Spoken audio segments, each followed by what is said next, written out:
کرتا ہوں۔ سب سے پہلا جو عمل ہے اس کو کیوں ختم کیا گیا کہ ایک بندہ اس کی جائیداد کا جو اصل وارث ہے اس کا حقیقی بیٹا یا بیٹی ہے، تھرڈ پرسن اس کی اولاد اس کی جائیداد کا وارث نہیں بن سکتا۔ اب عرب میں یہ رواج تھا کہ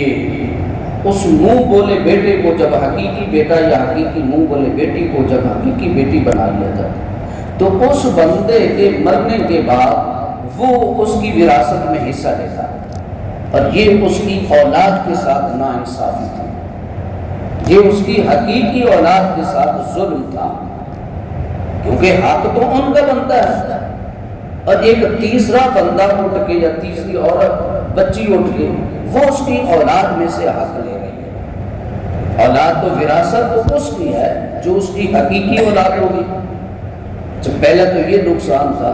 کہ ان کی جو اصل اولاد ہے اس کے وراثت میں اس کے حق کو مارا جا رہا ہے، یہ ظلم تھا۔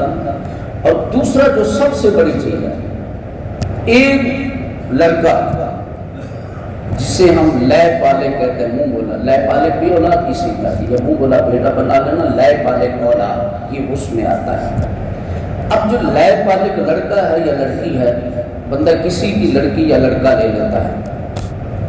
اب وہ جب بالغ ہوتی ہے تو وہ اس کے لیے نامحرم ہوتی ہے، اور وہ جو لڑکا ہے جو ماں اس کی بنی ہے، منہ بولی ماں ہے، لے بالغ ہے، اب وہ اس عورت کے لیے وہ لڑکا نامحرم ہے، اور وہ جو لڑکی لی ہے وہ اس مرد کے لیے نامحرم ہے۔ جس طرح ایک نامحرم عورت کے ساتھ پردہ ہے،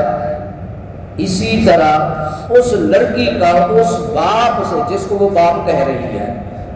اس کا اس کے ساتھ وہی پردہ ہے جو ایک غیر محرم سے پردہ ہے۔ اور اسی طرح جو لڑکا ہے جس کو انہوں نے بیٹا بنایا ہوا ہے، بیٹا تو نہیں ہے، اب انہوں نے بیٹا بنا لیا، اب شریعت یہ کہتی ہے کہ لڑکا جب بالغ ہو گیا تو اب کسی وہ اس کے لیے نامحرم ہے۔ لیکن ادھر کیا ہوتا ہے، وہی رواج جو زمانہ جہلیت اور زمانہ کفر میں تھا آج ہمارے معاشرے میں وہی پایا جا رہا ہے۔ منہ بولی بیٹی کو لے بالغ بیٹی کو اور لے بالغ بیٹے کو حقیقی بیٹا، اب ظلم تو اب آگے یہ بڑھ گیا ہے ہمارے معاشرے میں، وہی زمانہ جہلیت ہے۔ یہ کرتے ہیں کہ وہ جو بچی لے بالغ ہوتی ہے یا بچہ لے بالغ ہوتا ہے اس کی ولدیت کاغذوں میں بھی اس باپ کی لکھائی جاتی جو پال رہا ہے، حقیقی باپ کی ولدیت بھی نہیں لکھائی جاتی ہے، حقیقی باپ کے نام سے پکارا بھی نہیں۔ یعنی کہ آپ اس کی ایک عام سی مثال دینا کہ ایک لڑکی ایک دوسرے کی بیٹی ہے اور دوسرا بندہ اس کو کہہ رہا ہے کہ میری بیٹی ہے۔ ایک لڑکا ہے اس کا اصل باپ زید ہے اور بکر کہتا ہے یہ میری بیٹی ہے، یا ایک بچی ہے اس کا نام آمنہ ہے، اصل باپ اس کا زید ہے، لیکن وہ اپنے اصل باپ کو چھوڑ کر جو اس کا باپ ہی نہیں ہے اس کو اپنا باپ بنا کے کھڑی ہے۔ اب اس کے بارے میں شریعت کا حکم سنیں، حدیث پاک کو سماعت فرمائیں۔ حضور جان رحمت صلی اللہ علیہ وسلم اس کے بارے میں آقا علیہ الصلوۃ والسلام نے کتنی سخت وعید پیش کیا ہے۔ سب سے پہلی بات یہ ہے کہ جب لڑکا بالغ ہو جائے گا اس گھر میں نہیں رہ سکتا، جو لے بالغ ہے